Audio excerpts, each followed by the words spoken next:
अपनी अपनी उआ बाई जो समझ मांगी वह कह दी, तुक्के मार के अपने चल पड़े। लेकिन कबीर साहब के ज्ञान के सामने ये सभी ज्ञान आपको बिल्कुल ऐसा लगेगा जैसे कहते हैं तारा मंडल बैठ के, तारा मंडल बैठ के यो चांद बड़ाई खावे, उदित भया जब सूरज कहा स्यों तारा छिप जावे। रात्रि के समय सितारे चमकते हैं, तो उन तारों में चंद्रमा जब आ जाता उसकी शोभा निराली बन जाती है, तारे फीके पड़ जाते हैं। और जब सूर्य का उदय होता है उसमें वो चांद दिखाई भी ना देता, ऐसा ज्ञान है। इन शास्त्रों का ज्ञान चंद्रमा का ज्ञान है, और कबीर साहब का ज्ञान ऐसा जैसे सूर्य उदय हो गया, फिर ये शास्त्र आपको इतने फीके लगेंगे। और भाई अंधेरे में चांद की चांदनी बहुत होती है, चंद्रमा की जो चांदनी रात्रि होती है बहुत ही अच्छी होती है, उससे भी काम चलाओ काफी काम सर जाते हैं, लेकिन दिन के इक्विवेलेंट नहीं हो सकता, दिन के बराबर नहीं हो सकता।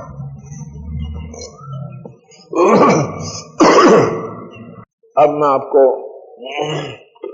क्योंकि इस 6-7 दिन का जो समागम है ये बिल्कुल प्यार से और बिल्कुल न्यारे न्यारे वर्णन देने का होता है, और इसका यही लाभ है कि जो भक्तात्मा जिनके परमात्मा की जिन पर कृपा होगी वो यहाँ सुनने आए हैं, और इन सुनेंगे तो ये बात आपके हृदय में समाएगी। अब मैं विष्णु पुराण सुनाता हूं, पहला अध्याय प्रश्न नंबर 9 से 11 से आभार।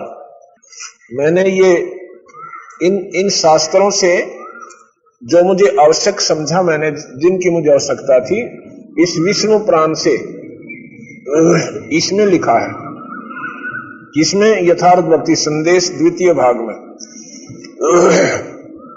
प्रथम अंश पहला अध्याय प्रश्न नंबर 9 से 11 से साहबार ग्रंथ प्रारंभ। श्री सूत जी बोले, विष्णु पुराण सुना रहा हूं।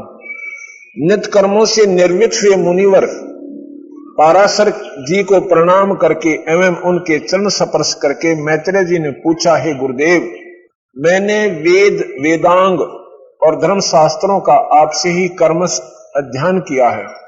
हे मुनि श्रेष्ठ, अब मैं आपके मुखारविंद से सुनना चाहता हूं कि ये जगत किस प्रकार उत्पन्न हुआ, ये सृष्टि कैसे उत्पन्न हुई, ये सुनना ध्यान से। अब इसमें क्या सुनोगे आप कि ये जो शास्त्र बताएंगे ये reconstruction of the world, reconstruction यानी महाप्रलय करता है ये निरंजन एक, उसके बाद जो स्थिति होती है वहां तक का ज्ञान है। इस निरंजन की भी उत्पत्ति का इसमें ज्ञान ढंग से नहीं है, वो कबीर साहब का शास्त्र आपको होता है। लेकिन यहां तक तो सुनो, इसमें क्या बताते हैं, और आगे भी कल्प के आरंभ में कैसे होगा। एक कल्प बहुत लंबा चौड़ा पीरियड होता है, वो बताएंगे आपको। उसमें कई बार तो ब्रह्मा मर लेता है, कई बार विष्णु मर लेता है, कई बार शंकर खत्म हो लेते हैं, जबकि इनकी आयु बहुत लंबी। जब ये कल्प अंत होता है, जब ये कल्प अंत होता है तो उसमें क्या होता है, एक कल्प अंत होता है, उसमें ब्रह्मलोक को छोड़कर निरंजन का लोक एक न्यारा है, उसने अपनी एक राजधानी ब्रह्मलोक न्यारी बना रखी है। उस ब्रह्मलोक के अंदर ये निरंजन, ये ज्योत निरंजन, ये काल भगवान 3 रूपों में रहता है, महाविष्णु और महालक्ष्मी, महाब्रह्मा और महासावित्री, और महादेव यानी शंकर और महापार्वती। अपने 3 रूप बनाकर ये उस ब्रह्मलोक में रहता है। इसका और अपना जो असली स्वरूप से इसका वैसी बूंदी सकल काल, वो निरंजन लोक है जो 21वें ब्रह्मांड का आखिरी लोक में रहता है। ये ब्रह्मलोक है, इसके नीचे ये अन्य लोक आते हैं। इन लोकों का सर्वनाश हो जाता है महाप्रलय जब निरंजन करता है। एक प्रलय होती है, एक महाप्रलय होती है। प्रलय के अंदर पृथ्वी के ऊपर के जीव नष्ट हो जाएंगे जब सतयुग शुरू होगा। उससे पहले यहाँ पर कुछ जो भक्ति भाव उस समय उपलब्ध होगी और कलयुग के अंत में जिन मनुष्यधारी शरीरधारी व्यक्तियों में, बहन भाइयों में, वो कुछ बचेंगे, वो ऊंचे पहाड़ों पर होंगे और बाकी यहाँ पर प्रलय हो जाएगी, पानी पानी हो जाएगा और उसके बाद फिर ये दोबारा सृष्टि शुरू होगी। ये तो ही प्रलय। एक महाप्रलय निरंजन करता है, एक महाप्रलय पारब्रह्म करता है। जो महाप्रलय निरंजन करता है वो अपनी करता है। इन ब्रह्मा का लोक, विष्णु का लोक, शिव का लोक, स्वर्ग, ये सब मृत्यु लोक, ये पृथ्वी लोक, पाताल लोक, इन सब लोकों को खत्म कर देता है, खा जाता है और फिर रिकंस्ट्रक्शन करता है, क्योंकि ये गंदे हो जाते हैं। कलयुग के अंत में पृथ्वी में उपजाऊ तत्व खत्म हो जाएगा, इसमें कोई फलदार वृक्ष नहीं उगेगा। 3 हाथ यानी 4.5 फुट तक नीचे तक उपजाऊ अंश पृथ्वी का नष्ट हो जाएगा। तो ऐसे ही सभी लोग खत्म बर्बाद हो जाएंगे, उनमें विकार बढ़ जाएंगे, सभी स्वर्ग में भी इतना गंदापन आ जाएगा। फिर इनको खत्म करके रिकंस्ट्रक्शन करता है ये अपनी तरफ से, उसको कल्प कहते हैं। कल्प के अंत में करता है और फिर जब कल्प के बाद जो सृष्टि शुरू हुई उसका ज्ञान है इसमें। ये ध्यान से सुनना, इन शास्त्रों में कल्प के बाद जो सृष्टि शुरू होती है वहां से ज्ञान शुरू है। लेकिन जो हमने आपको ज्ञान बताया पूर्ण ब्रह्म परमात्मा, कहां से सृष्टि आई, कहां से निरंजन आया, कहां से ये जीव आए और कैसे हुए, कौन परब्रह्म है, ये ज्ञान इन्होंने नहीं है। इसमें कहा कि यह जगत किस प्रकार उत्पन्न हुआ, आगे भी दूसरे कल्प के आरंभ में ये देख लो। ये विष्णु पुराण सुना रहा हूं। दूसरे कल्प के आरंभ में यो कल्प नष्ट होगा, जब ये सर्वनाश में आ जाएंगे, ना ब्रह्मा रहे, ना विष्णु, ना शिव रहे, न इनके लोक, ना स्वर्ग रहे, ना स्वर्ग में रहने वाले चौथी मुक्ति प्राप्त हंस रहेंगे, वो भी फिर जीव सिंगा में आकर अपने नए सिरे से 84 भोगेंगे और फिर अपने कभी मनुष्य शरीर का उनका अवसर आएगा तो अपनी भक्ति बनेगी तो ठीक है, नहीं 84 में फिर चले जाएंगे। कैसे हो कल्प, दूसरे कल्प के आरंभ में कैसे होगा, यह संपूर्ण चराचर किस से उत्पन्न हुआ, यह पहले किस में लीन था और आगे किस में लीन हो जाएगा। पृष्ठ 11 से, हे मैत्र, पूर्व काल में बुद्धिमान वशिष्ठ जी और पुलस्त जी ने जो कुछ कहा था वह सब तुम्हारे प्रश्न से मुझे स्मरण हो आया है। अतः हे मैत्रेय, ये ऋषि आपस में वार्ता कर रहे हैं। एक मैत्रेय है और पूछ रहे पाराशर से, यानी ऐसे ऐसे तुम्हारे प्रश्न से मैं उस महत्वपूर्ण पुराण संहिता को तुम्हें सुनाता हूं, तुम उसे भली प्रकार ध्यान से सुनो। यह जगत विष्णु से उत्पन्न हुआ, उसी में स्थित है, वे ही इसकी सृष्टि, स्थिति और लय के करता है। यही जगत, ये जगत भी वही है। अब ये क्या बताया कि विष्णु में स्थित हुआ, ये विष्णु पुराण है ना, इसमें क्या बताया कि यह जगत विष्णु से उत्पन्न हुआ। विष्णु, विष्णु कौन है, ये काल निरंजन भी विष्णु है। जैसे सेंटर में भी होम मिनिस्टर होता है और स्टेट में भी होम मिनिस्टर होता है, तो ये विष्णु निरंजन की तरफ इशारा है। इन काल से उत्पन्न हुआ और काल में ही फिर लीन हो जाएगा जब ये महाप्रलय करेगा। श्री पाराशर मुनि बोले, हे ब्रह्मा, विष्णु और शंकर रूप, ब्रह्मा विष्णु और शंकर रूप से जगत की उत्पत्ति, स्थिति और संहार के कारण है। ओ विष्णु कौन, काल निरंजन, ब्रह्मा विष्णु और शंकर रूप से, वो विष्णु। फिर विष्णु कितना आ गया, यानी वो स्टेट का होम मिनिस्टर, सेंटर के होम मिनिस्टर के अंतर्गत आते हैं ये। तो ऐसा बताया कि विष्णु जो है अपना शिव रूप में, विष्णु रूप में और ब्रह्मा रूप में यहां सारी सृष्टि का संचालन, उत्पत्ति और नष्ट करता है, ये काल ही करता है। इसके 3 अपने सबऑर्डिनेट्स हैं, ये यहां नीचे के ब्रह्मा और ये छोटे विष्णु और शिव शंकर, ये आपको आगे बताएंगे। वह प्रसंग दक्ष आदि मुनियों ने नर्मदा के तट पर राजा प्रकृत को सुनाया था, वह तथा प्रकृत ने सारस्वत से और सारस्वत से ने मुझे कहा था, जो श्रेष्ठ भी से भी परम श्रेष्ठ अंतरात्मा में स्थित श्रेष्ठ परमात्मा रूप वर्ण नाम और विशेषण आदि से रहित है, जिसमें जन्म वृद्धि परिणाम अक्षय नाश इन विकारों का सर्वथा अभाव है, जिसको सर्वदा केवल है, जिसको इतना ही कहते हैं, जिनके लिए यह प्रसिद्ध है कि वे सर्वत्र हैं, उनमें समस्त विश्व बसा हुआ है। इसलिए हे विद्वान जिसको वासुदेव कहते हैं, वही नित्य अजन्मा अक्षय अवयव एक रूप है और हे गुणों के अभाव से कारण निर्मल ब्रह्म है। वही इन सब व्यक्त कार्य और अव्यक्त कारण जगत के रूप तथा उसके साक्षी पुरुष महाकारण काल के रूप से स्थित है। अब देखो, इस निरंजन की महिमा गाई गई है विष्णु पुराण में, उसको विष्णु कह करके। इसमें कहते हैं कि वही जो है, यही साक्षी पुरुष और महाकारण काल के रूप में स्थित है। महाकारण और काल के रूप में स्थित है, यानी ये विष्णु ही काल है, यही निरंजन है। ये द्विज परब्रह्म का प्रथम रूप पुरुष है, अव्यक्त और व्यक्त उसके अन्य रूप हैं तथा काल उसका परम रूप है। इन्होंने इसको वैसे ब्रह्म को ही परब्रह्म संज्ञा दे रखी है, यह ज्ञानता है। और इसमें लिखा है कि उसका परम रूप उसका काल उसका परम रूप है। ये विष्णु पुराण में लिखा है कि विष्णु उस निरंजन का परम रूप काल है। परम रूप माने श्रेष्ठ रूप, उसका परम रूप काल है।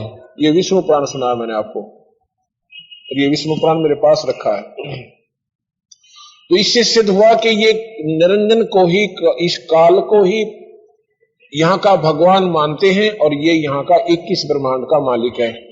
इसी के भिन्न भिन्न नाम है, ब्रह्मा, विष्णु और शंकर। ये ब्रह्मलोक में 3 नामों से वहां पर व्यवस्थित है। उसने अपने 3 पुत्र पैदा किए। महाब्रह्मा के रूप में जब ये रहता है, उस माई का जो शेरा वाली है उसका ही रूप बना रखा है महासावित्री, और महाविष्णु और महालक्ष्मी उसी के 3 रूप बना रखे हैं।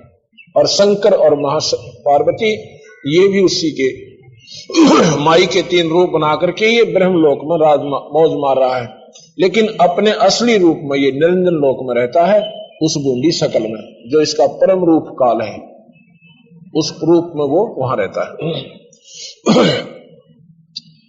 विष्णु पुराण में सिद्ध में ये करना चाहता था कि इसका परम रूप काल है। ये निरंजन, ये काल निरंजन, ये ब्रह्म, ये 21 ब्रह्मांड का मालिक है, इसको काल कहते हैं। दूसरा,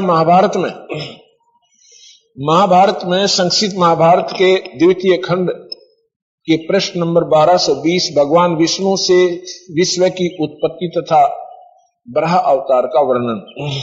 राजा युधिष्ठिर ने पूछा कि पितामह कमल नयन भगवान विष्णु अविनाशी समस्त जीवों के उत्पत्ति और प्रलय के स्थान अजय और व्यापक हैं। हे नारायण, हे हर्षिकेश, गोविंद और केशव इन नामों से भी विख्यात हैं। मैं उनके स्वरूप का वास्तविक विवेचन सुनना चाहता हूं। भीष्म जी बोले, राजन, युधिष्ठिर भीष्म जी से पूछ रहे हैं अपने भीष्म पितामह से। तो भीष्म जी बता रहे हैं कि राजन, मैंने ये प्रसंग जमदग्नाग्नि जो महाराज है ना ऋषि, जमदग्नि नंदन भगवान परशुराम, जमदग्नि एक ऋषि हैं, उनके पुत्र हुए हैं ये परशुराम। कहते हैं कि मैंने ये प्रसंग जमदग्नि नंदन भगवान परशुराम, देवऋषि नारद और व्यास के मुख से सुना है।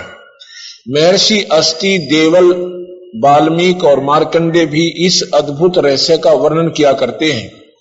भगवान विष्णु सबके ईश्वर हैं और नित्य हैं। वे पुरुष एवं विराट आदि अनेकों नामों से प्रसिद्ध हैं, सर्वव्यापक हैं।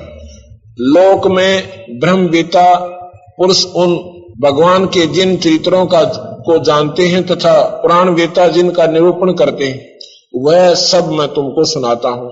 ये पुरुषोत्तम संपूर्ण भूतों की आत्मा है। उन्होंने अपने संकल्प द्वारा आकाश, वायु, अग्नि, जल और पृथ्वी इन पांचों भूतों की रचना की है। उन सर्वभूतेश्वर भगवान विष्णु ने पृथ्वी की रचना करके जल में शयन किया तथा अपने संपूर्ण तेज से संपन्न होकर उन्होंने मन से ही समस्त भूतों से अग्रज भगवान शंकर को उत्पन्न किया। अब सुन लो, इसमें विष्णु पुराण में क्या कहा है कि भगवान विष्णु ने शंकर की उत्पत्ति की। शंकर, इससे सिद्ध हो क्या कि शंकर विष्णु जी ने शंकर को उत्पन्न किया। मैं यही सुनाना चाहता था। ये महाभारत में भी यही है, क्योंकि इसका लेखक एक ही है। ये ध्यान रखना, कोई न सोचे विष्णु पुराण में और महाभारत में लेखक एक ही है और वही बता रहा है। भगवान शंकर ही समस्त भूतों के आधार हैं तथा भूत भविष्य सभी प्राणियों को धारण करते हैं। इसके बाद उनकी नाभि से एक सूर्य के समान तेजों में कमल प्रकट हुआ। उससे संपूर्ण भूतों के पितामह भगवान ब्रह्मा प्रकट हुए। अब ध्यान से सुन लेना, ये क्या बता रहे हैं कि विष्णु से ब्रह्मा और शंकर दोनों उत्पन्न हो गए। ये महाभारत और विष्णु पुराण आपको ये ज्ञान दे रहा है।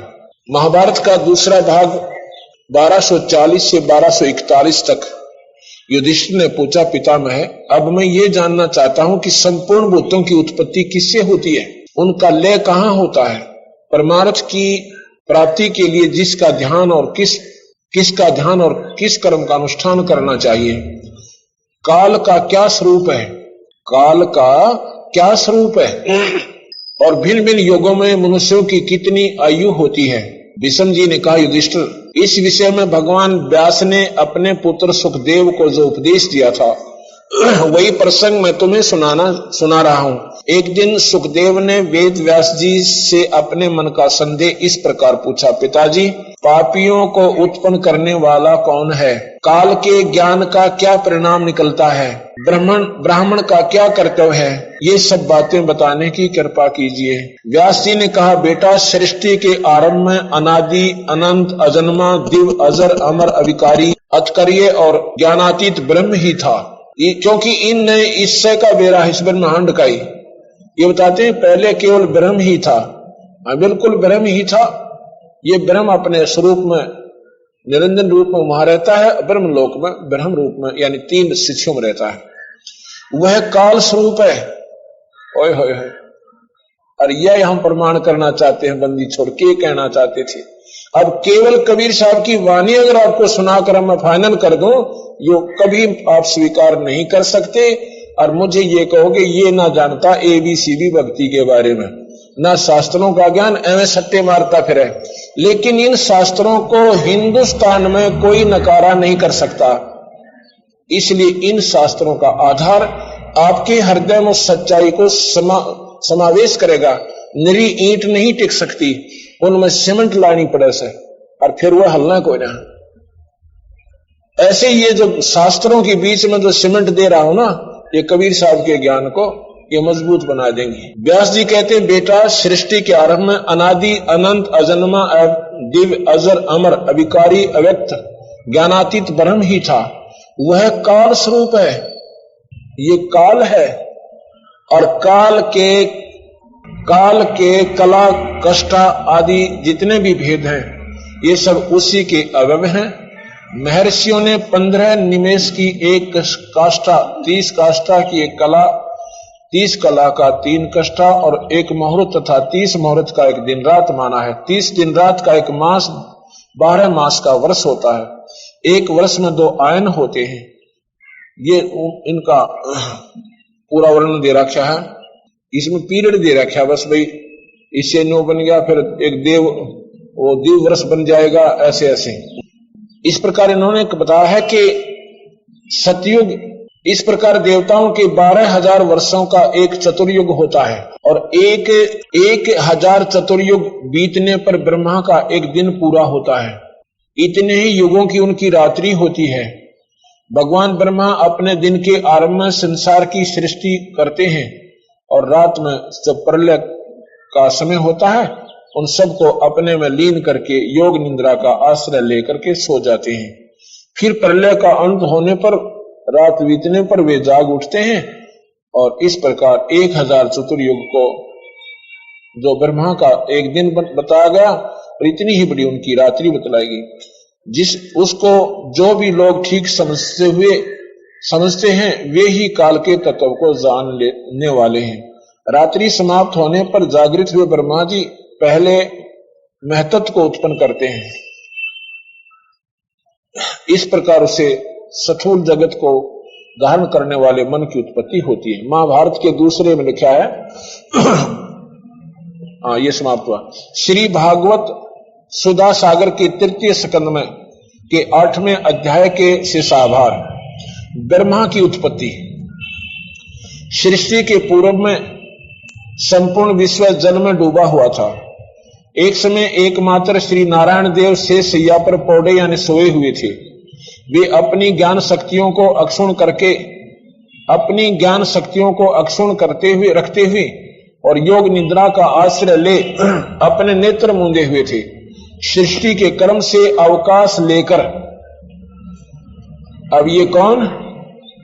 शेष शैया पर नारायण, नार जमा में आयन। नारायण का क्या मतलब होता है? नार माने पानी, आयन माने निवास करने वाला। जो पानी में निवास करने वाला उसको नारायण कहा है। तो ये पानी में निवास करने वाले यानी निरंजन भी अपने लोक में नारायण है। आपको बता रहा हूं कि होम मिनिस्टर सेंटर में भी होते हैं और राज्य में भी होते हैं, इसमें स्टेट में भी होते हैं, ऐसे ही समझ लीजिए। तो यहां कहते हैं वो नारायण शेष शैया पर सोए हुए थे और सृष्टि कर्म से विश्राम लेकर यानी महाप्रलय करके निरंजन जी इस सारे लोकों को खत्म करके एक ब्रह्मलोक में छोड़कर और उसमें अपना पानी करके उसमें आराम कर शेष नाग के ऊपर और शेष शैया पर सो रहे थे। सृष्टि कर्म से अवकाश लेकर आत्मा आनंद में मगन थे। उनमें किसी भी क्रिया का उन्मेष नहीं था।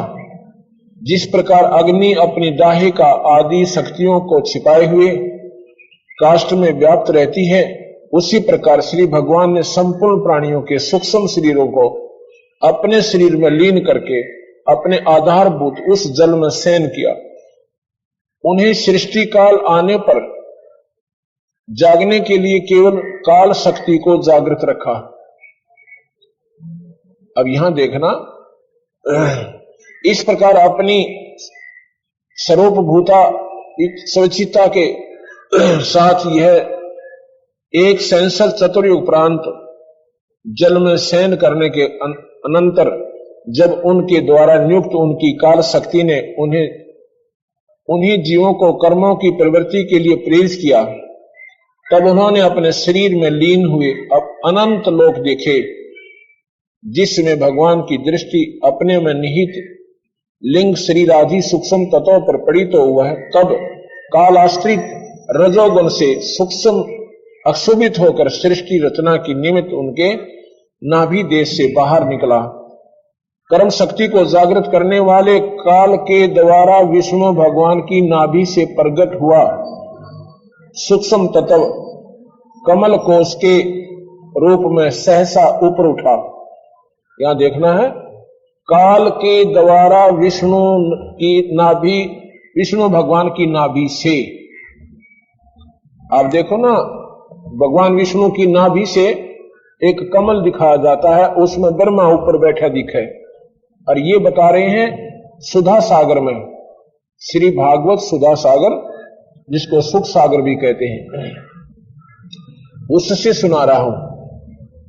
तो काल के द्वारा विष्णु भगवान की नाभि से प्रकट हुआ, यानी काल ही सब कंट्रोलर है, वही सब खेल खेल रहा है। ये ब्रह्म है, 21 ब्रह्मांड का मालिक है, 1000 भुजा से युक्त है। इसकी शक्ति इन ब्रह्मा विष्णु में इससे कई गुना ज्यादा है, और इन सबको यही नाच नचा रहा है। संपूर्ण गुणों से प्रकाशित करने वाले सर्वलोक में कमल में एक विष्णु भगवान की अंतर्मी रूप से प्रविष्ट हो गई। उसमें से बिना पढ़ाए ही स्वयं संपूर्ण वेदों के जानने वाले साक्षात वेद मूर्ति ब्रह्मा जी प्रकट हुए, जिन्हें लोग शंभु भी कहते हैं। उस कमल की कणका में बैठे हुए ब्रह्मा जी को जब कुछ लोग दिखाई नहीं दिया, तब वे आंखें फाड़कर आकाश की ओर गर्दन घुमाकर देखने लगे, तो जिससे उनके चारों ओर दिशा घुमाने से 4 मुख बन गए। ब्रह्मा के 4 मुख बन गए। कहते नो ऊपर ने देखा, नो देखा, नो देखा, नो देखा, तो कहते 4 मुंह बन गए उसके। कोई बात ना। अच्छा आगे देखिएगा, उसमें प्रलयकालीन पवन के थप्पड़ों से उछलती हुई जल की तरंग मालाओं के कारण उस जल राशि से ऊपर उठी हुई कमल पर विराजमान आदिदेव ब्रह्मा जी को अपना उस लोक तत्व कमल का कुछ भी रहस्य न जान पड़ा। अब मैं आपको शिव पुराण सुनाता हूं, ये ध्यान से सुनना, क्योंकि इस खुले समागम का यही एक विशेष लाभ हमारे को लाभ को प्राप्त होता है कि हम जो कहना चाहें आप तक पहुंचा सकते हैं। इनका क्योंकि ये बिल्कुल नया ज्ञान है, फ्रेश ज्ञान है, और दूसरे ज्ञान से बिल्कुल भिन्न है, इसलिए इसको स्वीकार करने वाले बहुत कम आत्माएं पाएंगी, और वो पाएंगे जिनके ऊपर कबीर भगवान पूर्ण परमात्मा की कृपा होगी।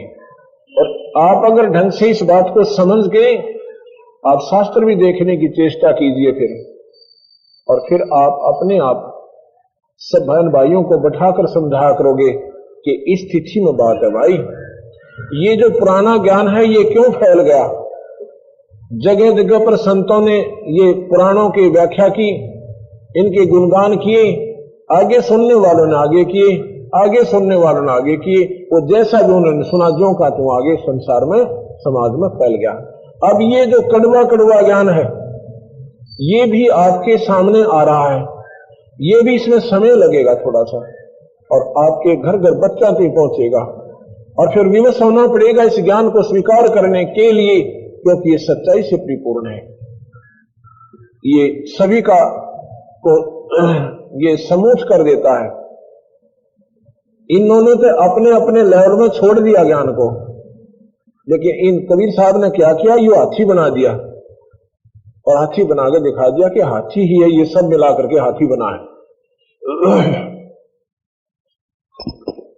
शिव पुराण में क्या लिखा है, 6वां अध्याय प्रश्न नंबर 120 122 से साहबार। ब्रह्मा जी बोले, हे ब्रह्मन, तुमने लोक कल्याणकारी यह बड़ा ही उत्तम प्रश्न किया है। महाप्रलय के समय से, निरंजन के द्वारा की गई महाप्रलय के समय से, यानी रिकंस्ट्रक्शन ऑफ द वर्ल्ड, संसार की दोबारा जो उत्पत्ति की गई है, वहां से इनके शास्त्र शुरू होते हैं। लेकिन जो मूल उत्पत्ति हुई है वो केवल कबीर साहब का शास्त्र ही आपको बता पाएगा। और सत्पुरुष के आदेश से तो वह प्रकृति बाहर आई थी और सेना आली बाहर निकाल दी थी जो निरंजन के पेट में थी। ये ध्यान से सुनना। और ये क्या कहते हैं कि उसने अपने शरीर से स्वच्छंद शरीर वाली, कभी नाश ना होने वाली शक्ति प्रकट की। अब बात वहीं आएगी, लेकिन इन्होंने कंप्लीट ज्ञान नहीं है, अधूरा ज्ञान है। और सच्चाई जो की तो कबीर साहब की वाणी बिल्कुल सत्य है कि वही प्रधान प्रकृति, वही गुणवती माया, वही विकास से रहित बुद्धि तत्वों की जननी माता कहलाई। वह शक्ति अंबिका प्रकृति संपूर्ण लोकों की ईश्वरी त्रिदेव की माता। ये सुन लो ध्यान से। ये मैं आपको शिव पुराण सुना रहा हूं। शिव पुराण क्या कह रहा है कि यही माता सेना वाली, इसको प्रकृति देवी जगदम्बिका और प्रधान प्रकृति माया, अष्टंगी, अंबिका, और ये तीनों देवताओं की माता है। ये क्या शिव पुराण किसी ने पढ़ा नहीं होगा? खूब पढ़ा, लेकिन जो कबीर साहब का ज्ञान ना होने से कड़ी जुड़ी को ना उन पर, इसलिए यह बात नो की नो छोड़ दी और अपना ढूंढे ठाए गए। भगवान शिव की कथाएं सुना दी, उनकी लीलाएं सुना दी, पर नो ना बताया कि इनकी मां कोई और से, या तीनों देवताओं की माता। या किसके पास थी? इस सदाशिव यानी काल निरंजन, ये सदाशिव है। शिव माने शक्ति, सदा जो शक्ति है, शक्ति माने राम। राम जो है ये सदा राम कहो, यानी इनका अनादि सनातन भगवान कहो, ये सदा शिव कहो, ये काल निरंजन तीन रूपों में ब्रह्मलोक में रहता है। तीन देवों की माता नित्य और मूल कारण कही गई है, जिसकी 8 भुजाएं हैं और जो विचित्र मुख वाली सुप्रभा है। सदाशिव ने उस शक्ति को साथ लेकर अपनी पत्नी के रूप में स्वीकार करके इस शेरा वाली को साथ लेकर शिवलोक नामक अक्षेत्र की रचना की। उसी उत्तम अक्षेत्र को काशी कहते हैं। ये स्वर्गलोक में काशी है, उसका यहां एक डुप्लीकेट काशी यहां नाम दे रखा है। उसी उत्तम क्षेत्र को काशी कहते हैं, जो परम मोक्ष को देने वाली और सर्वप्रिय है। उस क्षेत्र में परमानंद शिव पार्वती सहित निवास करते हैं। ये काल निरंजन महाशिव और महापार्वती के रूप में उस निरंजन लोक, अपने ब्रह्म लोक में रहता है। उसने उसी लोक में एक नारस्थ जैसे स्थिति बना रखी है। एक नारा महाविष्णु लोक बना रखा है, एक महाब्रह्मा लोक बना रखा है, एक नारा महाशिव लोक बना रखा है। शिव पार्वती सहित निवास करते हैं। हे मुने, प्रलय काल में भी वह क्षेत्र शिव पार्वती से रहित नहीं होता। प्रलय काल में ब्रह्मा विष्णु महेश मर जाते हैं और ये ध्रुव प्रहलाद जैसे चौथी मुक्ति प्राप्त भी समाप्त हो जाते हैं, लेकिन वो ब्रह्मलोक समाप्त नहीं होता। इसी से उसको अभिमुक्त कहते हैं। धनुषधारी शिव जी ने पहले इसमें एक आनंद वन बनाया। उस आनंद वन में शिवा शिव के रमण करते रहने पर शिवा और शिवा माने पार्वती, शिव माने ये काल निरंजन, इन दोनों का विलास करने से, वहां पर शयन करने से नारद जी उन्होंने किसी दूसरे पुरुष के निर्माण की इच्छा हुई, यानी फिर बच्चे पैदा करने की उत्पत्ति उनकी उमंग हुई, इच्छा हुई। उन्होंने सोचा कि हम इसका भार किसी दूसरे पर देकर शांति से काशी में केवल मौज मारा करेंगे। इस प्रकार निश्चय करके इसके दक्षिण के 10वें अंश में सुधारूप आवास का व्यापार किया, जिससे त्रिलोक में एक सुंदर पुरुष का आविर्भाव हुआ, जो शांत और सतोगुण से युक्त एवं गंभीरता से के सागर में के समान है। तब उस अजय पुरुष ने प्रकट होकर परमेश्वर शंभु को प्रणाम कर कहा कि हे स्वामिन, मेरा नाम कहकर मेरे कर्मों को भी मुझे कहिए। यह सुनकर प्रभु शिवजी हंसकर बोले कि सर्वत्र व्यापक होने से जगत में तुम्हारा विष्णु नाम प्रसिद्ध होगा।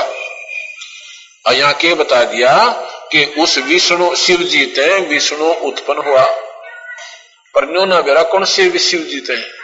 ये वो महाशिव, ये निरंजन से, और कैसे उस पत्नी के साथ, ये शिव पुराण बता रहा है। उस शेरा वाली को महाशिव महाशक्ति के रूप में, शिवा के रूप में रख के अपना जो है ना ये बच्चा उत्पन्न किया।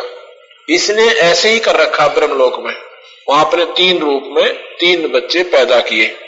ब्रह्मा रूप में ब्रह्मा का, क्योंकि फिर जो रजोगुण में रूप धारण करके उसने बच्चे उत्पन्न किया, तो उस बच्चे में वही गुण आ जाते हैं, रजोगुणी हो जाता है। जब ये विष्णु रूप में रह करके उसी पत्नी को अपने दूसरे रूप में रख के, और जब संतान उत्पत्ति करता है, तो उस बच्चे में सतोगुण आते हैं।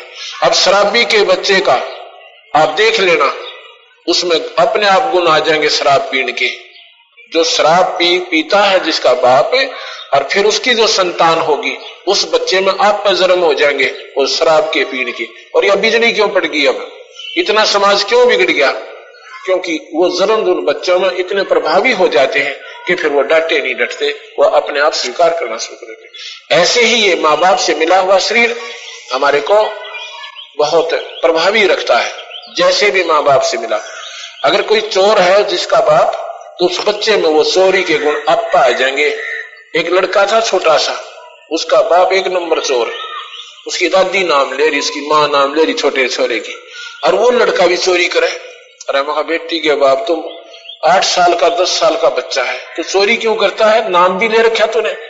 नो बोला जी मेरा डटिया ना जानता था, कर लो चोरी, मेरे बस की बात कोई ना, मैंने तो ऐसा जी करा कि इससे कोई चीज मिल जाए उसने लको कर भाग लो। अब वो काफी दिन हमारे साथ रहने से अब उसने व्यक्ति चेंज कर दी, बदल गया वो लड़का, अब नहीं करता वो काम। तो उसमें अपने माँ बाप पिताजी के गुण पाएंगे उसमें। तो ऐसे ही ये क्या करता है, 3 रूपों में अपने 3 पुत्र उत्पन्न करता है काल भगवान, और उनको ब्रह्मा विष्णु शिव बना देता है। जब तक वो जवान होते उनको मूर्छित रखता है, उनको नहीं मालूम तुम कहां थे कौन थे, जो बोड़ी बूझ बना के धर देखी तो उठा गए, और इनको हम भगवान मान रहे हैं, ये सुनना जानते हैं। आगे शिव महापुराण में लिखा है, ब्रह्मा जी बोले श्री नारायण के शयन करने पर शिव जी की इच्छा से उनकी नाभि में से एक, ये तो विष्णु तो हो गया, शिव जी तो उत्पन्न, अरे ब्रह्मा उत्पन्न होगा शिव जी थे, ये और बताते हैं। ब्रह्मा जी बोले श्री नारायण के शयन करने पर शिव जी की इच्छा से उनकी नाभि से एक कमल की उत्पत्ति हुई, जिसका विशाल और अंत योजन का विस्तार है। अंत योजन की ऊंचाई थी। उसके साथ अर्थात पार्वती सहित शिव ने मुझे उत्पन्न किया। ब्रह्मा बताया है कि पार्वती और शिव के संपर्क से यानी ब्रह्मा का जन्म हुआ। कौन से शिव थे? इस काल निरंजन थे, मुझे उत्पन्न किया। इस प्रकार मैं हिरण्याक्ष गर्भ से प्रकट हुआ, जिसके 4 मुख, लाल मस्तक, त्रिपुंड धारण किए हुए मैंने उस कमल के अतिरिक्त और कुछ भी ना देखा। शिव महापुराण आगे लिखा है। हाँ, ये समाप्त हुआ, ये और प्रकरण आ गया। अब मैं आपको क्या सुना चाहता हूं। अब ये देवी भागवत महापुराण यह सारी पोल पाट देगी। ये कबीर साहब की कहानी को, कबीर साहब की यथार्थ मार्ग को सत्य करने के लिए इस चूने और सीमेंट का सामने सहयोग लेना पड़ रहा है, और इन शास्त्रों के सामने कोई नहीं बोल सकता, और फिर भी बोलता है तो वो फिर उसकी अपनी नासमझी है, अज्ञानता, महाअज्ञानता है। देवी भागवत के बारे में, देवी भागवत महापुराण ये मेरे पास रखी है, श्री देवी भागवत महापुराण, और ये है रणधीर प्रकाशन हरिद्वार से द्वारा प्रकाशित है। अनुवाद पंडित ज्वाला प्रसाद चतुर्वेदी, इन्होंने इसका अनुवाद किया हिंदी में, क्योंकि ये संस्कृत में उपलब्ध थी पहले। अब हिंदी में जो के तो टीका हो गया इनका, और हिंदी में टीका हो गया तो हमारे जैसे का सूत बैठ गया इनकी बात समझने का। न पहले संस्कृत बोलते थे, और संस्कृत हमारे समझ में क्यों आती नहीं थी, क्योंकि गांव के लोग अनपढ़ होते थे, शहरों के लोग भी अनपढ़ होते थे। विद्वान लोग केवल काशी विद्यापीठ में पढ़कर अपनी प्रभुता दिखाकर संस्कृत में बोला करते, और सुनने वाले बेचारे नादान, क्योंकि भगवान की कथा सुनने के इच्छुक होते थे, वह उनकी अब बैठे बैठे गर्दन लाया करते। उन्हें न्यों नहीं मालूम ये संस्कृत में क्या कहां से। एक समय की बात है, एक सत्संग हो रहा था, उसमें हम वैसे चले जाते थे, नाम लिया था, तो उसमें बड़े काफी विद्वान आए हुए थे, और पूरी स्टेज लग रही। जब वो खड़े होना उनके महामंडलेश्वर, फलाना मंडलेश्वर, ये काशी विद्यापीठ से 4 विषयों के आचार्य फलाना राम, इतने बड़े बड़े बोला। फिर वो संस्कृत में डूंडा ठा दे, संस्कृत बोलने जा घनी काफी देर तक, और फिर कुछ हिंदी में भी थोड़ी बहुत बताते थे। एक भगत जी मेरे देखते देखते आकर बैठा, वो बैठ के 10 मिनट बैठा होगा, मैं बाहर घूमने चलेगा बाथरूम करने खातिर, तो वो लोकन दादा कमाल का महात्मा है कि चाला पड़ रहा है, बहुत कसूता बोल रहा है। मैं बोला वो तेरा समझ माइयो के है, बोला नो बेरा नहीं के है, पर बोलना कसूता। बोला बूझ तेरा तो नहीं बेरा यू कह रहा, सिर्फ उसकी धारावाहिक उसकी उस भाषण से प्रभावित हो गया, नो नहीं बेरा यू बोल के रहा था। और जो तेरा कह जगह गई होगी उसने कसूता माँ तुम्हारा फिर ना कसूती बहुत बढ़िया बात बता, और बात उसने नो नहीं बेरा कह क्या रहा है। तो ये न्योज गया हमारा सारा समाज। अब कबीर साहब ने बिल्कुल आम जन साधारण के लिए बिल्कुल ऐसी लैंग्वेज ऐसी भाषा बना कर दे दी कि छोटा बच्चा भी जो ABC जानता हो ना, ये हिंदी की भी थोड़ी बहुत कोई इकाई जानता हो तो वो पढ़ सकता है और समझ सकता है। अब सुनिएगा, जन्मेजय कौन थे? ये युधिष्ठिर के पोते थे, अभिमन्यु के बेटे थे। जन्मेजय ने पूछा ना, ये उसके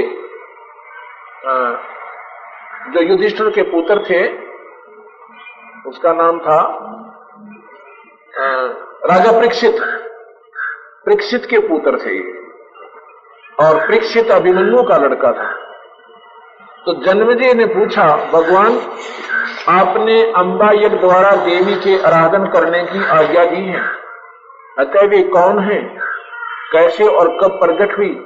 ब्रह्मन साथ ही विस्तार पूर्वक ब्रह्मांड की उत्पत्ति भी कहिए, क्योंकि भूदेव ब्रह्मांड के विषय में जो कुछ कहा गया है तथा वह जैसा जो है ये सभी बातें आप जानते हो। मैंने सुना है कि ब्रह्मा, विष्णु और रुद्र ये 3 सगुण देवता हैं। व्यास जी कहते हैं, राजन तुम्हारी बुद्धि बड़ी विशाल है।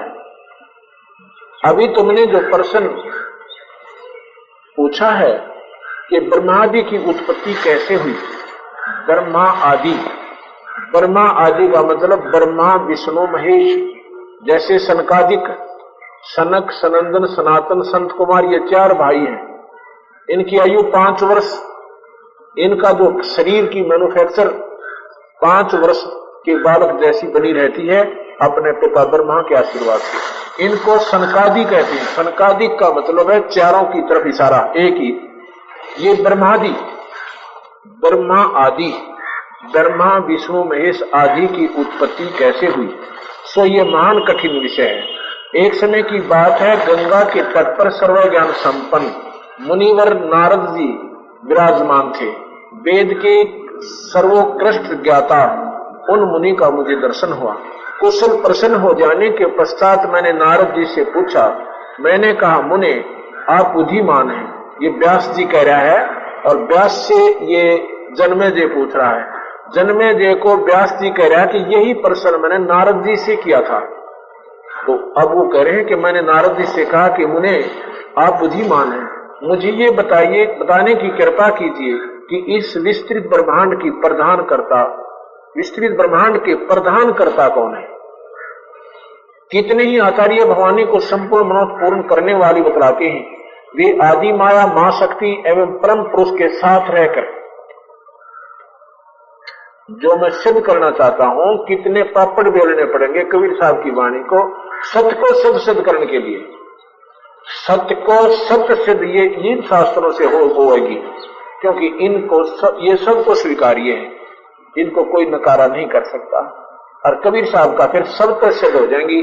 फिर उन्होंने जो कहा सारी सिद्ध आपने बिल्कुल सत्य लगेंगी, असत्य नहीं पाओगी, क्योंकि वो पूर्ण परमात्मा है, अनंत कोटि ब्रह्मांड के ईश्वर हैं। ये कबीर भगवान हमारे। कितने ही आचार्य भवानी को संपूर्ण मनोरथ पूर्ण करने वाली बतलाते हैं। वे आदि माया, महाशक्ति एवं परम पुरुष के साथ रहकर, आदि माया, परम पुरुष, यहाँ का परम पुरुष, पुरुष माने परमात्मा, यहाँ का परम परमात्मा कौन है, निरंजन है। परम पुरुष के साथ रहकर कार्य संपादन करने वाली प्रकृति है।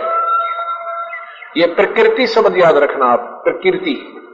ये आपको गीता जी में बताऊंगा ना, जब प्रकृति शब्द काम आओगा आपके, करने वाली प्रकृति है। ब्रह्म से उनका अभेद संबंध है। ब्रह्म कौन है, काल निरंजन है, ज्योति निरंजन है। ये 1000 भुजा का भगवान है, ये ब्रह्म कहलाता है। और ये शेरा वाली है, जगदम्बिका है, ये प्रकृति है, आदि माया। इसका ब्रह्म के साथ अभेद संबंध है, यानी पति पत्नी की तरह इनका संबंध है। वे अखिल विश्व की अधीश्वरी है, सर्वगुण निर्गुण, सर्वगुण निर्गुण एवं कल्याण में उनका विग्रह है। नारद जी कहते हैं व्यास जी प्राचीन समय की बात है, यही संदेह मेरे हृदय में उत्पन्न हो गया था। जन्मेजय ने पूछा व्यास जी ने पूछा नारद जी से। नारद जी कहता कि यही संशय मेरा हो रहा था, मैंने अपने पिता ब्रह्मा से पूछा। नारद जी कहते हैं कि व्यास जी प्राचीन समय की बात है, यही संदेह मेरे हृदय में उत्पन्न हो गया था। तब मैं अपने पिता अमिल तेजस्वी ब्रह्मा जी के स्थान पर गया और उनसे इस समय जिस विषय में तुम समझे हुए मुझसे पूछ रहे हो उसी विषय में मैंने पूछा। मेरे प्रश्न का परमलोक पिता में ब्रह्मा जी मुझे कहने लगे, बेटा मैं इन प्रश्न का क्या उत्तर दूं? यह प्रश्न बड़ा ही जटिल है। महाभाग तुम भगवान विष्णु से इसका समुचित समाधान पा सकते हो, फिर भी मैं बताता हूं। पूर्व काल में सर्वत्र जल ही जल था, ब्रह्मा बता रहा है। और ब्रह्मा ने नारद को जो बताया, व्यास जी कहते हैं उसने नारद जी ने मुझे बताया। और इस व्यास जी कहता कि मैं तुम्हें बताता हूं जन्मजय। तो क्या बताया कि नारद जी ब्रह्मा जी बता रहे हैं कि पूर्व काल में सर्वत्र जल ही जल था। जब महाप्रलय हो जाती है ना, एक ब्रह्म लोक बच जाता है, बाकी यहां सारा पानी पानी हो जाता है। जल ही जल था, सथावर जंगम जितने प्राणी हैं उनमें कोई भी नहीं थे। तब कमल से मेरी उत्पत्ति हुई। ब्रह्मा बतावा है, एक कमल के फूल से मेरी उत्पत्ति हुई। मैं कमल की कणका पर बैठकर विचार करने लगा। पर इसने नो ना दे रहा हुई कैसे, ये आपने पहले सुन दिया कि शिव पुराण में वो क्या करे है निरंजन, ब्रह्मा अपना एक बेटा पैदा करेगा, उसका नाम ब्रह्मा धर देगा, उसने मूर्छित रखेगा, और जब वो जवान हो जाता है उसने ठाकर उस कमल के फूल पर रख देता है। अब ये ब्रह्मा नौका है, मैं नो नहीं दे रहा कमल के फूल पर कितना आ गया मैं। ये सारा खेल युग काल निरंजन ही कर रहा है। बैठकर विचार करने लगा, मेरी उत्पत्ति, मैं कमल पर से मेरी उत्पत्ति हुई। मैं कमल की कणिका पर बैठकर यानी कमल के फूल पर बैठकर विचार करने लगा, इस अगाध जल में मैं कैसे उत्पन्न हो गया। यह तक कति बड़ी बूझ बना रखे हैं इस काल में, इन न्योना ग्राम कितना आगे कौन है क्योंकि मुझे मालूम ही नहीं, इस अगाध जल में मैं कैसे उत्पन्न हो गया। यो विचार करके मैं जल में उतरकर 1000 वर्ष तक पृथ्वी का अन्वेषण करता रहा। यानी जो ढूंढेगा कि जब वो सफल भी पा जा, पर 1000 वर्ष तक कुछ नहीं पाया। मुझे जल का कोई और छोर नहीं मिला। इतने में आकाशवाणी हुई कि तप करो तप करो। तब मैंने तपस्या आरंभ की। उस कमल के फूल पर बैठकर बैटरी चार्ज करते हैं ये तप करके, इससे सिद्धियां आ जाती हैं तप करने से। ये साधक साधना करते हैं, आपने साधक दिखेंगे और जाप कर रहे हैं काल निरंजन का, तो इनको सिद्धियां दे देता है। उन सिद्धियों को फिर स्वयं प्रयोग उनके माध्यम से ये काल अपने कंट्रोल से उनको तोप बनाकर, वो मशीन बनाकर प्रयोग करता है। अब कहता तप करो तप करो, तो कहने लगा मैं डरता तप लग गया कर। कई 1000 वर्ष तक तप करता रहा। फिर कहा सृष्टि करो सृष्टि करो। अब सृष्टि क्या की करूं, आंख खुल गई भाई को जल पानी पानी दिखा है। 1000 वर्ष तक तप करता रहा। फिर उसी समय सृष्टि करो, ऐसी आकाशवाणी सुनाई पड़ी। सोचा कि किसकी सृष्टि करूं अथवा मेरा क्या कर्तव्य है। ये भी लोग है ब्रह्मा के मैं डरता उस पानी में तो जाऊं को ना, क्यों 1000 वर्ष तक ढूंढा इतना कुछ पाया कोई ना। तो मैं डरता उस कमल का नीचे उतरू कोई ना। इतने उस काल में एक रात 2 राक्षस भेज दिए, मधु और कैटव नाम के। जो बोला वो राक्षस जो मेरे का आने लगे, मैं डरता उस कमल के फूल पर से नीचे पड़ गया। जब नीचे आकर गिरा तो वहां देखो हो एक और सोन लाग रहा है, एक भगवान। वो कौन था? शेष सैयापा विष्णु। शेष सैयापा यू डुप्लीकेट विष्णु, जो उस निरंजन का पुत्र जो शेरा वाली से पैदा हुआ था, आपने शिव पुराण में सुना, सदाशिव पुराण में। वो शेष सैयापा मूर्छित गिर रखा। जब मैं वहां गया मैंने एक व्यक्ति और दिखा, भाई यूं कौन सो रहा है। इतने में उसमें से एक शक्ति निकल गई जिससे वो बेहोश कर रखा था, वह आकाश में छा गई और विष्णु सामने एकदम बैठा हो गया, जागृत हो गया। इतने में वो मधु और कैटब भी आ गई मेरे पीछे पीछे पड़े हुए, दोनों राक्षस। तो विष्णु जी के साथ उनका 5000 वर्ष तक युद्ध होता रहा, फिर भी वो विष्णु से मधु कैटब राक्षस मरे नहीं। फिर वो जो ऊपर शक्ति थी, वह शेरा वाली सुंदर लड़की के रूप में वह नीचे आई और उसने उस मधु कैटब की तरफ गंदी हरकतें शुरू की, जिससे वो उस लड़ाई तो भूल गए, उस माई का ना आकर्षित हो गए। पीछे से विष्णु ने उनकी गर्दन पकड़ कर और फिर मारा, यानी सामने से भगवान विष्णु उनके सामने फेल हो गया था, उनसे मर नहीं रहे थे।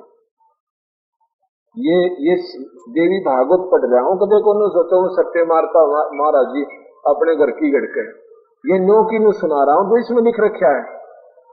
उसी समय मधु कैटब नाम के दो भयंकर दानव सामने आ गए। मैं उनसे भयभीत हो उठा, तब कमल का डंठल पकड़कर मैं जल में उतरा। जब मुझे एक परम अद्भुत पुरुष के दर्शन मिले जो शेष नाग की सैया पर सोए थे, शंख चक्र गदा पद्म उन 4 अवधों से अनुपम शोभा पा रहे थे। ऐसी शेषाशाही भगवान विष्णु का मुझे दर्शन हुआ। नारद जी, शेष नाग की सैया पर सोए हुए उन प्रभु को देखकर मेरा मन चिंतित हो उठा। इतने में भगवती योग निद्रा याद आ गई। मैंने उनका स्मरण किया। कल्याणमयी भगवती श्री विष्णु के विग्रह से निकलकर और अचिंत रूप धारण करके आकाश में विराजमान होगी। तब तुरंत ही श्री हरि उठ बैठे, क्योंकि वो मूर्छित पड़े थे, और वो फिर उठ बैठे। इतने में मधु और कैटब भी उन्होंने मधु और कैटब के साथ 5000 वर्ष तक बड़ी घमासान लड़ाई करी। तब वे दैत्य मरे।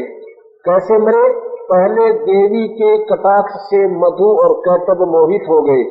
इसके बाद भगवान विष्णु ने गोद में लटाकर उनका गेटी में गुठा दे दिया, यानी उनको प्राण रहित किया, गर्दन दबोच के। और पहले ना मरे, वो अछारा तो भी ना मरे थे भगवान पे। अब ये नहीं समझना, क्योंकि इस सच्चाई को सच्चाई तक आना चाहिए। भगवान विष्णु उन 2 राक्षसों के सामने फेल हो गए थे। 5000 वर्ष थोड़े नहीं होते, अर्थात वो उन दोनों उससे शक्तिशाली थे जब उनसे नहीं मर रहे थे। वो भी उस माई ने अपनी कला करके उनको मरवाया जब वो शांत थे। फिर क्या कहते हैं, इसके बाद भगवान विष्णु, अब वहां मैं और भगवान विष्णु 2 थे। ब्रह्मा बतावस है, व्यास जी कह रहे हैं कि ब्रह्मा जी ने नारद को न्यों बताई थी, जैसे नो की नुमा आपको बता रहा हूं। ब्रह्मा कहता मैं और विष्णु दोनों वहां पर 2 हो गए। वहीं पर रुद्र भी प्रकट हो गए। वो जो भगवान डुप्लीकेट शंकर जी भी वहां दर्दिया ला का काल निरंजन इतना देखे हैं, तो एक और शंकर भगवान आने लग रहे। हम तीनों को भगवती अद्या शक्ति के दर्शन हुए। तब वे आदि शक्ति हम लोगों से कहने लगी। देवी ने कहा, ब्रह्मा विष्णु और महेश्वर, तुम भली भांति सावधान होकर अपने अपने कार्य में संलग्न हो जाओ। सृष्टि स्थिति संहार ये तुम्हारे कार्य है। ब्रह्मा सृष्टि रचे, यानी ये शरीर बनावे, ये सब 184 जीवों के, और विष्णु पाड़ा शिव जी संहार कर, ये सारे काम से। ब्रह्मा जी कहते हैं, हम लोगों ने उनसे कहा, माता हम किस प्रकार इन प्रजाओं के सर्जन आदि कार्य में सफल हों? विस्तृत भूमि का अभाव है, सभी स्थान जलमग्न है। हमारी बात सुनकर कल्याणमयी स्वरूपिणी भगवती का मुखमंडल मुस्कान से भर गया। इतने में एक सुंदर विमान आकाश से उतरा। तब उन देवी ने हमें आज्ञा दी कि देवताओं निर्भीक होकर इच्छा पूर्वक इस विमान में प्रवेश कर जाओ। तो कहते हम तीनों के तीनों उसमें बैठ गए। वो विमान बिना गिनती की स्पीड पे चला। आगे हमने क्या देखा, तेजी से चल पड़ा और दिव्यधाम ब्रह्मलोक में जा पहुंचा। वो ब्रह्मलोक में ले गई उन्हें, जहाँ पहले से ऑलरेडी यानी सृष्टि विद्यमान थी। ब्रह्मलोक की वो निरंजन ने वहां पर खूब साजबाज दसा रखा था। और यहाँ महाप्रलय के बाद कुछ नहीं था। जहां एक दूसरा ब्रह्मा विराजमान थे, उन्होंने देखकर भगवान शंकर से, उन्होंने देखकर भगवान शंकर और विष्णु ने पूछा, मुझसे पूछा, चतुरानंद। चतुर आनंद का मतलब है चार मुंह वाले, आनंद माने मुंह, मुख। चतुरानंद, ये अविनाशी ब्रह्मा कौन है? मैंने उत्तर दिया, मुझे कुछ पता नहीं, सृष्टि के अधिष्ठा ये कौन है? अब सुनो की बात। और यही हम बताना चाहते थे सच्चाई को, कि तीनों के तीनों ये नीचे के ब्रह्मा विष्णु महेश ये ब्रह्म लोक में पहुंच गए। वहां पर एक ब्रह्मा लोक है, एक विष्णु लोक है, महाविष्णु लोक और महाशिव लोक है। जब हम लोग ये विमान महाब्रह्मा लोक में पहुंचा, वहां एक ब्रह्मा जी और बैठे, तो नौका है ब्रह्मा के शिव जी और विष्णु मेरे पूछने लगे कि ये ब्रह्मा कौन है? तो ब्रह्मा ने बोला, मुझे कुछ नहीं मालूम ये कौन है। अब ये बात ये शास्त्रों में लिखी हुई है, इनको सुनना। इतने में मन के समान तीव्र गति से विमान तुरंत वहां से चल पड़ा, कैलाश के स्वर में शिखर पर जाकर पहुंचा। वहां विमान के पहुंचते ही एक दिव्य भवन में त्रिनेत्रधारी भगवान शंकर निकले। एक शंकर, एक ब्रह्मा विष्णु तो विमान में बैठे और एक के आगे बैठे दोनों लोक में। ये समझाना चाहता हूं मैं आपको कि इस काल में इतना गजब जाल फैला रखा है। ब्रह्मा विष्णु महेश को भी मालूम हम कौन है और कहां से आए थे और कल ने हमारे साथ क्यों बनेगी। तो आम जीव यहाँ पर कैसे सुरक्षित हो सकता है? कोई कहता है 10,000 वर्ष तपस्या करके गया महात्मा, ये चल कई लाख वर्ष कर जाओ और काल के जाल से नहीं निकल सकते। ये तो कबीर साहब के मार्ग पर आप लग कर इस काल के जाल से बाहर हो सकते। वे नंदी वृषभ पर बैठे थे, त्रिनेत्रधारी शंकर निकले। वे नंदी वृषभ पर यानी बैल पर बैठे थे। नारद उस समय भगवान शंकर तथा उनके अन्य गणों को देखकर हमारे आश्चर्य की सीमा नहीं रही। अक्षर भर के बाद भी वह विमान उस शिखर से भी पवन के समान तेज चाल से चल पड़ा और वैकुंठ लोक में पहुंचा। वहां एक विष्णु लोक है, उसी ब्रह्मा लोक है। वहां भगवती लक्ष्मी का विलास भवन था। बेटा नारद, वहां मैंने जो संपत्ति देखी उसका वर्णन करने में मैं असंभव हूँ। उस उत्तम पुरी को देखकर विष्णु का मन आश्चर्य से इसके समुद्र में गोता खाने लगे। वो विष्णु जो मेरी जेल में बैठा था और उस विष्णु के साथ में देखकर जो वो भी बदमग हो गया। क्यों सोचा कि यहाँ भी विष्णु एक और है। आगे अमृत के समान मीठे जल वाला समुद्र मिला। उसी मनोहर द्वीप मंद्रा प्रादीप आदि बहुत से शोभावतमान वृक्ष थे। हाँ, वहां एक कमल लोचन श्री हरि यानी विष्णु विराजमान थे। इतने में वही विमान पवन से बातें करता हुआ आगे को चल पड़ा। उसी द्वीप में एक मंगल में मनोहर पलंग बिछा था। बाकी के रत्नों से उसकी विचित्र शोभा हो रही थी। उसमें पलंग पर एक दिव्य रमणी बैठी थी। अब गए आगे माता के लोक में। माई जो वहां पर इंडिविजुअल रहती है, अकेली रहती है और 3 रूपों में वहां भी रहती है और सूक्ष्म रूप में यहाँ भी हर अपने कार्य जो उनके लेवल के हो उन भक्तों के सारथी है, जो उनके सच्ची लगन से लगे हुए और सही उनकी वे उपवर्तित है। तो वहां पर एक सुंदर लड़की बैठी हुई थी। उसने गले में लाल रंग की माला पहनी हुई थी। लाल वस्त्रों में श्री विग्रह यानी उसका शरीर बहुत सुंदर सुशोभित हो रहा था। मानो करोड़ों बिजलियां एक साथ चमक रही हो, इतना उनका तेजों में शरीर था। ऐसी सुंदर स्त्री को मैंने कभी नहीं देखा था। साथ में अनेकों साधक बैठे श्रीयम